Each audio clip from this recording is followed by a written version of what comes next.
Welcome to the Academy of Esports podcast. I'm your host, James O'Hagan. I'm here with Phil Klevorick. He heads up the Rugby Foundation out in Las Vegas, Nevada. Phil, thank you so much for being on the podcast today. Thank you, James. Appreciate the invitation. Happy Absolutely. Mother's Day to you. Yes, we are recording today on Mother's Day. It is May.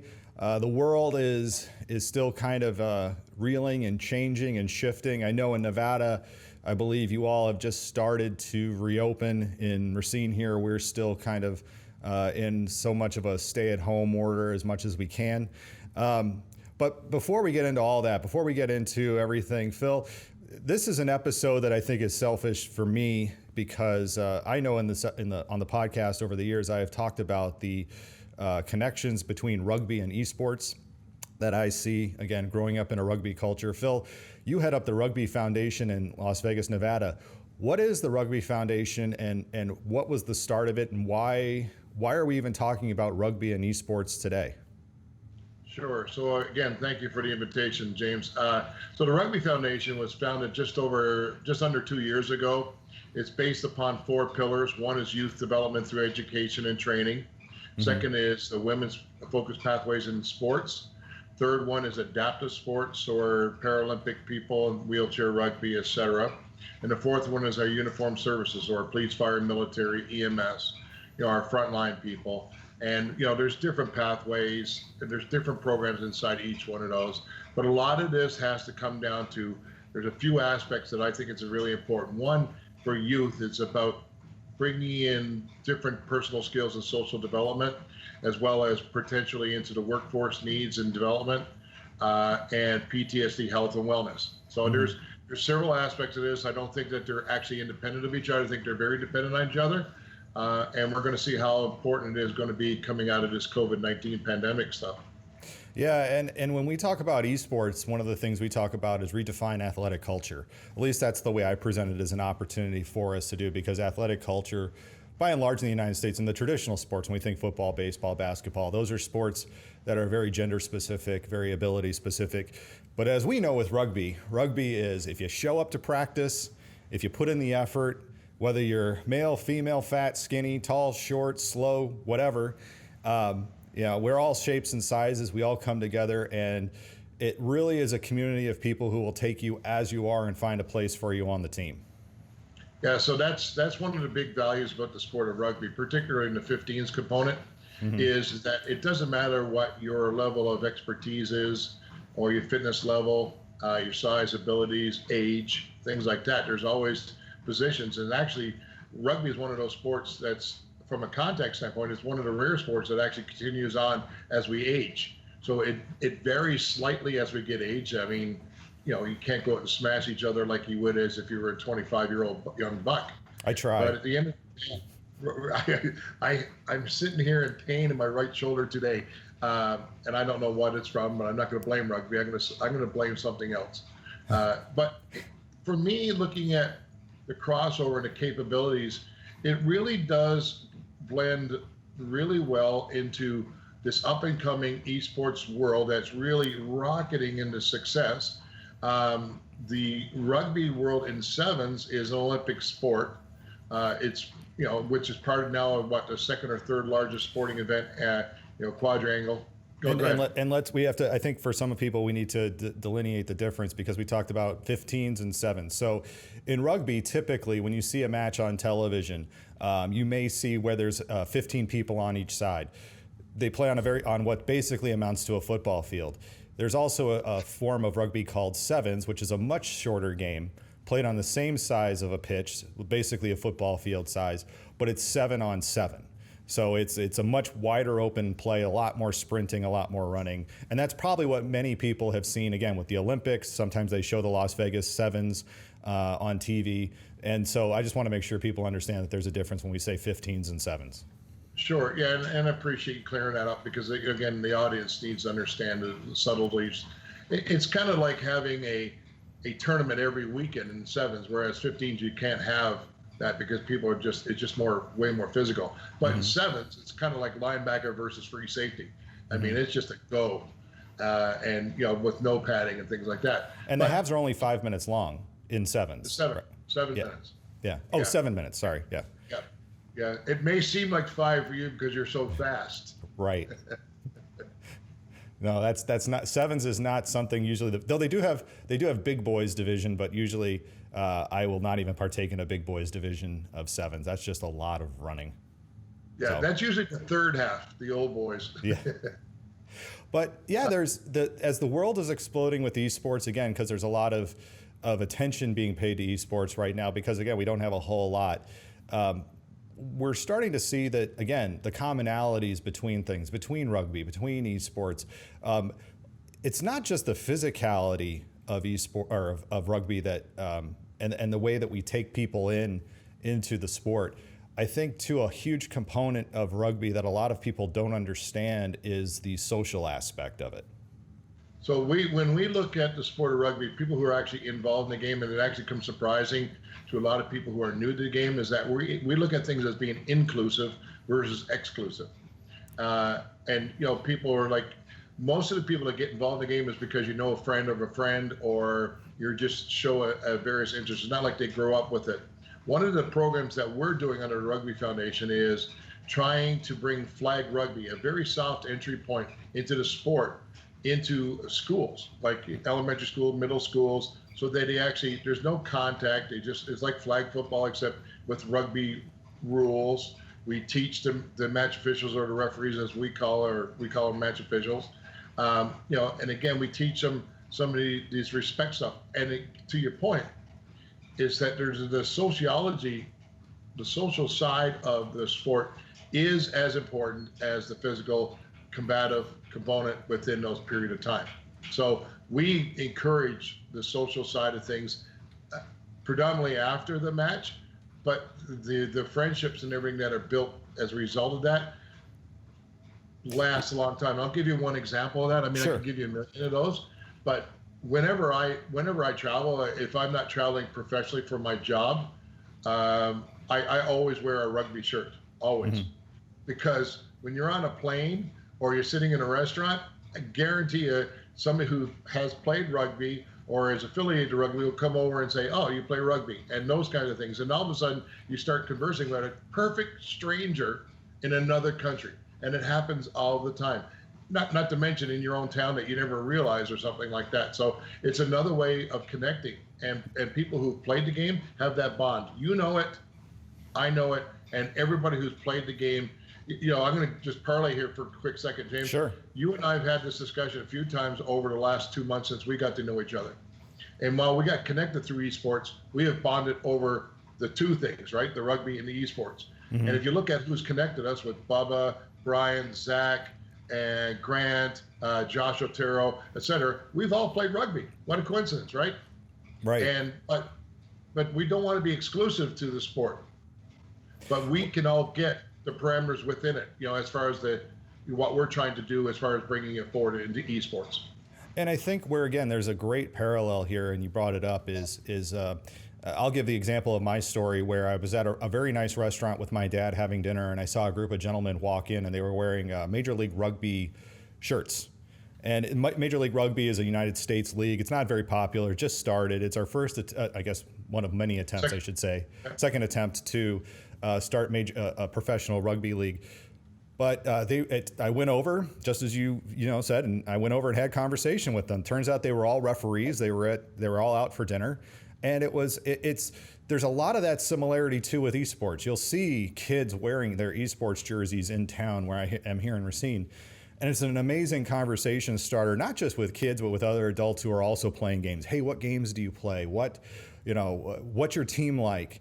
And one of the great social aspects that we've had here in Racine is we have the luxury of having a gaming lounge in town where we're able to take 5 high school teams and put them all together in the same space. Now, of course, some of that's going to evolve here as we're talking about the new world and changing of COVID-19, and we're not sure how this is going to play out quite yet, but there's still those social connections. When you find those people, when you find the ones, like you said, you named off a list of people who are involved in esports who also have a rugby background.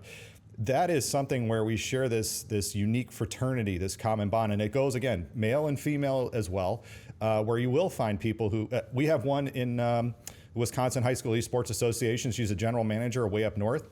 she is a rugby player. And we found out, just through casual conversation. And it's funny when we have meetings together, we'll usually sit next to each other and we usually will, talk not just esports shop, but also talk rugby shop. But again, the social aspect of that is so key in all this. But let's also talk about the physical aspect, because I think a lot of people don't realize, obviously they look at rugby and they go, oh, this is such a physical sport. And you talked about entering into schools with flag rugby.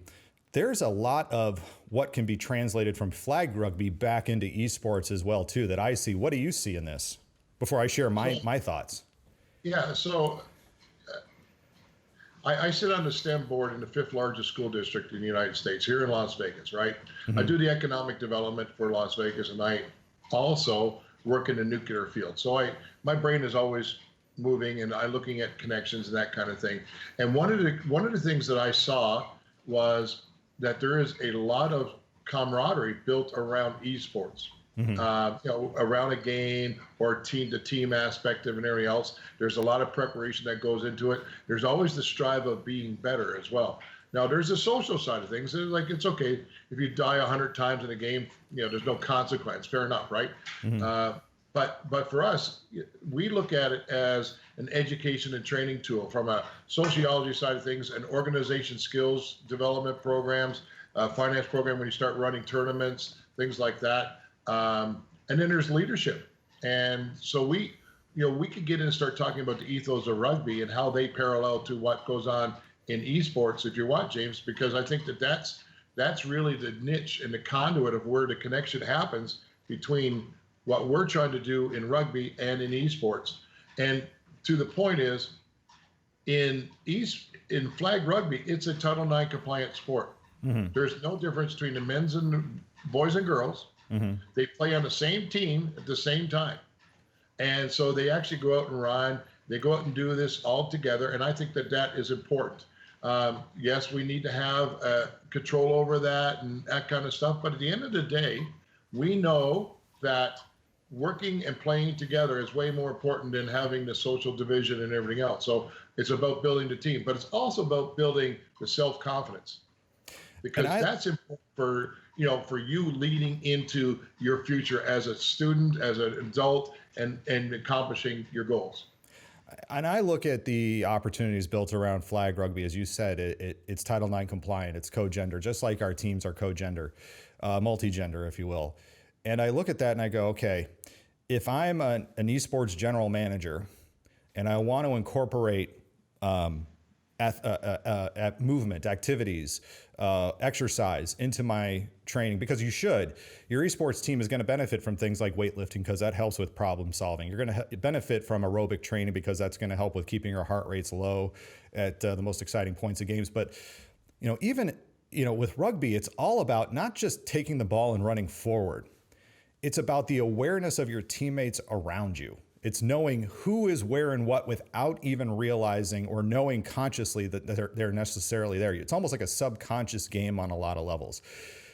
And being able to quickly look around at a glance and decide at a moment instance what you have to do. And that's training that, while it can happen in the game that you're playing, say for example, Overwatch, where it's 6-on-6 and you each have a role and but that role can change and fluctuate during a game. With rugby, that's a lot of the same thing. And I see that, a thing like flag rugby can be carried into a training regimen for an esports team where, again, you can only pass the ball backwards. You have to know as you run forward when you're coming into contact who is around you, and being able to be prepared to line up for that next movement. Because we know with rugby, just like with esports, when somebody goes off script, when somebody goes off plan and they decide, I'm just going to go do my own thing and run, into contact, or go over here in an esports match and I'm just going to try to do my own thing over here, that leads to disaster when one person gets out of sync with the rest of the team. Yeah, so we call that support. And it's really what you're doing. Sometimes you are, like, if you take a big person like me, who, my job is to get in there and take on the big guys and everybody else, and really, not to be the sacrificial lamb on a regular basis, to be the tackler and the tacky, the ball carrier. But the people who tend to get the glory, as we all know, we call them backs. because they're out there hanging around, fixing their hair, putting on their makeup, that kind of stuff. And we're joking around, right? Missing passes. They're waiting for their opportunity of moment of glory. Well, but to the point is that they're supporting mechanisms. Everybody has a role, and the cool thing is that we all appreciate our roles. Sometimes you don't need the glory. You just don't need the glory, and sometimes you do need the glory. And it's really cool when one of us big guys actually get the opportunity to score, because that's the really exciting part. But to get back to your point, we work together peripherally. We know, okay, this is what our responsibility is. And if we go off script, we actually open up opportunities for our opposition. And when I say script, it's not like it's laid out like this is play A and play B. It's no, that we know that we operate within parameters of what our responsibilities are. My job would not be to run down the fastest guy in the field. In fact, it would be much closer to run down the slowest guy in the field. And to that point, right? So, it's kind of like if you were playing a game and you're like the sniper, your job is not to be in the front line. Your guy is to protect the guys who are in the front line, as an example, right? But those game innuendos way more than I do. I'm new to the space. I'm an ex-police officer, so I get all this whole hold back and cover fire stuff. But there has to be, even as we're talking about the person with the ball, right? In esports, just with rugby, if you don't have the ball, it is important to communicate with your teammates at all times, to know where everybody is, to set up and see 2 or 3 moves ahead. The communication aspects, that's one of the hardest things to teach people, because, a lot of us, especially in the United States, are so hooked on American football. Usually once the play starts, there's not a whole lot of communication that takes place. And you have to train people to call things out. And again, with esports, that's what we're trying to do with kids, is we're trying to teach them to not be silent while they're playing the game, because a lot of them learn to play in silos or by themselves, but really try to teach them how to call things out, how to see the big landscape, how in-game leadership can change on a moment just because somebody sees something, and shouldn't be afraid to call things out. So there's so many great parallels here between esports and rugby that I think, again, as you talked about, you want to introduce flag rugby into schools. Esports, I think, is a great vehicle to do that, again, with our training that needs to take place in order to prepare for esports matches. Yeah, so if I could just go back just quickly, I mean, your nail has been hit right on the head. The key is that we need to start seeing and evaluating and putting the plans together in order to execute and win the game. I mean, that's what it comes down to. And sometimes you have to be adaptive, because you're also playing against a competition who are also adaptive as well. So you have to have that ability to be able to adapt on the fly. So, but if you, to your point you made a few minutes ago, if I am a rugby player and I go out on my own, there's very little success chance. Maybe personally, right? Right. But from a team aspect of it, that diminishes the more individualistic you become, and the less athletic you become, or less trained you become, and things like that. So all those parameters come into play. So the harder you train, the more educated you are, the better you are at team management, like you said, planning, seeing in the future, not seeing the future, but adapting phase 1, phase 2 into the future, things like that. You become way more adaptable and likely to succeed. And, we're talking about games. Think about that in real life. It's the parallels of carrying this forward into successful personal development is really not to be lost in this conversation. And it's also important to point out too, as we're having this conversation, is that while rugby is not an incredibly popular sport here in the United States, it does have pockets, especially at the collegiate level. There's a lot of interest of it at the collegiate level. That's where I learned to play, was at Purdue University. It was the first time I had ever played it. And I think because a lot of it exists as club sports. You get a lot of kids who, for example, a lot of boys who played football in high school who aren't ready to play at the collegiate level, or are unable to. But, rugby kind of fits into that, scratches that itch, fills that niche, if you will.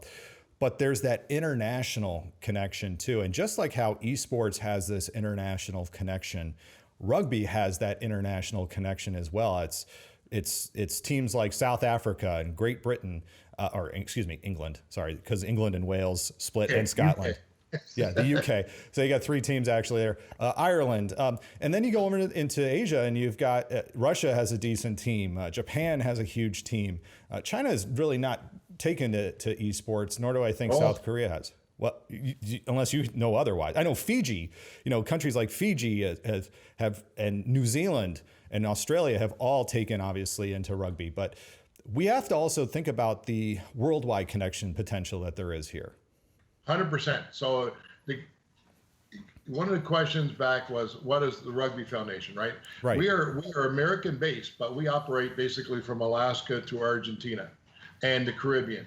But we've also helped support programs in Africa and the Polynesian community and even Asia. So we're actually getting global needs and global support, and we already see it. It's about helping those who need it. Some of it's money. Some of it could be just direction management, things like that, right? So to us, now we're having this connectivity across outside of America. And the more you have that, the more you can either appreciate what you have in domestic, but you can also help other people succeed in those kind of things. So when you're working with, let's say, Fiji, who is one of the top teams in the world in sevens for sure, the real fast team and everything else, you watch their game.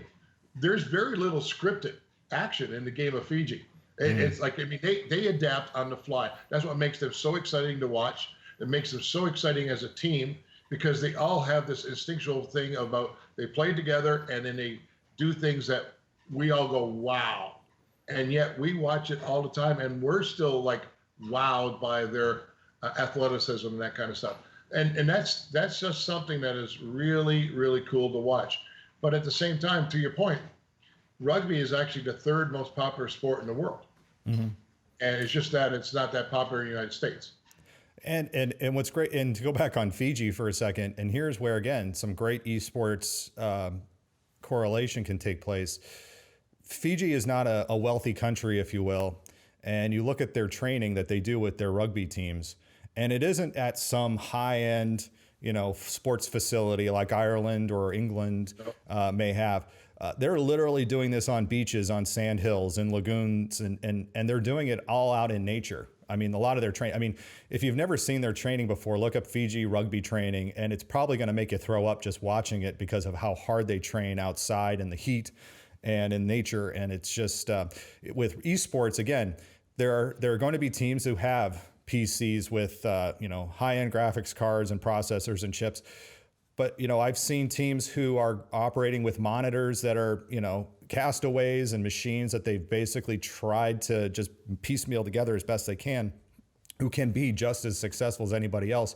And it's really around organization and belief and again, having a process and a system in place. So one of the things that you're aware of is that as we age out, what do we do with our rugby kit, our jerseys and stuff like that? We pass them on to people who just come into it, right? Because I can do that too. I'm sorry? Yeah, I can do that. I say I keep them, but yes, I can pass them on. But there's not many people my size who who fit my jerseys. No, but to the point, I mean, that's another way we help people entry point into our sport is that we get that, there's a small barrier of entry into the sport. While it may be more technical based on esports, it's the same problems. It's about having the ability to be able to be a part of something, a collective. And in our world, it's in rugby world, it's a low entry point. But even for that point, there could be a difficult person who doesn't have $100 to get into this, to buy a jersey or whatever the case is, or cleats, those kind of things. So we, as teams, we always give to the new people that come in part of it who don't have that stuff, and they'll be part of it. And I know that happens in the esports world where it's hey, we'll give you our old computer or our old headsets or whatever. Like, it happens. Yeah. And that's again another relationship, right? And again, if people are still wondering, how do you connect esports and rugby together? A great example is NASEF has a tremendous connection to the Anaheim Ducks. The Rugby Foundation, which funds NASEF, North America Scholastic Esports Federation, owns the Anaheim Mighty Ducks, or Anaheim Ducks. I guess they don't call themselves the Mighty Ducks anymore. But and what they've been able to do is tournaments with the NHL games, but not just tournaments like that. I mean, they're doing all sorts of other things right now. They're doing a tournament where create a hockey rink using Minecraft to develop it. So it's these, people look at things like NBA 2K, and I enjoy watching NBA 2K. I have a good relationship with the Milwaukee Bucks team here. But it is very basketball focused, and they're focused on the 2K game. What NASEF has been able to do is say, hey, let's take this NHL game and let's look at the whole ecosystem around it, and let's do something with it. And I hope that's what we're looking at too with rugby and esports, because I really look at that ecosystem again around health and wellness, around inclusion that you talked about, not just gender or ability include, but also like, as you said, working with those with disabilities, the wheelchair rugby aspects. Esports has a fantastic, using assistive technology tools, we can include everybody, give everybody a chance to play on an equal field or an equal game. So I really see a lot of potentially great benefits here as you're starting to ramp up the presence of the Rugby Foundation in esports. And I appreciate that. So, I mean, that's the general concept that I've had in my head for the last 2-3 months about trying to put this all together, trying to create the Rugby Esports League, and building that collective of common relationships where there's no barrier to entry, where there's no barrier that prevents somebody to joining a team because of a gender or age or ability, physical disability or mental disability. You have the ability to participate in it. And while we tend to do that in our sport, we need to do better at it. And we will do better. And this is one of the ways that we will do better.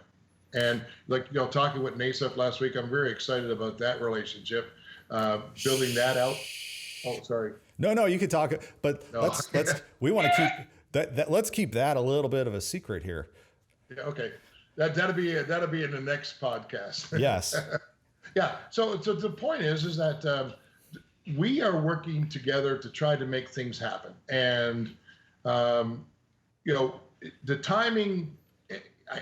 There's never really a perfect timing, but if given the current situations that's going on in our world, and our world being outside of sports, just with the COVID-19 response and everything else. We've already seen a huge uptick in participation in online sports, esports, that kind of stuff. And we want to be able to capitalize on that aspect where we can actually say, we're going to do this for a rugby component, but it could be Overwatch. It could be Call of Duty. It could be some other sport. It doesn't have to be a rugby game, but it's great if it's a rugby game. But we want to help get our people engaged because, as rugby players or match officials, we're all itching to get back on the field. And we don't know how long that's going to be. We've already been off for 2.5 months, 10 weeks, and we're expecting probably at least another 4 weeks before there's any kind of a directive. Right. So that's a big shutdown not for you guys in the Midwest, where you guys shut down for 5 months a year because there's winter. We don't shut down because there's winter. We shut down because it's too hot. And even then, we still play at night. So, well, Phil, where can people find out more information about the Rugby Foundation? Yeah, so our website is therugbyfoundation.org. And we also have our Facebook page. We're on LinkedIn and, of course, social media, Twitter. We're relatively new at getting out of the gate on this stuff, but the website is actually pretty up to date, like weekly for sure. We encourage people if they want to get involved, and whether it's if you have a rugby background, you want to come out and say, hey, I'm available to coach flag rugby, or I'm interested in being a part of it, reach out. We all have the direct links inside of the website for sure. And I don't want to put people off that this is a relatively new organization. You also just named somebody pretty major to your advisory board as well, too, for your organization. Is that correct? Yeah. So Frank Shankowitz, who was the co-founder of the Make-A-Wish Foundation, joined our board of directors last month. And Frank is an ex-police officer, ex-Air Force person. He loves what we're trying to do within the Rugby Foundation with our 4 pillars. And it's very similar to what his personal beliefs and why he created Make-A-Wish. So that's outstanding. And that's the kind of representation. He doesn't know anything about rugby, but he knows about helping people, helping the community, helping the underserved people, and helping support those who need support, right? So it's a great addition, fantastic addition.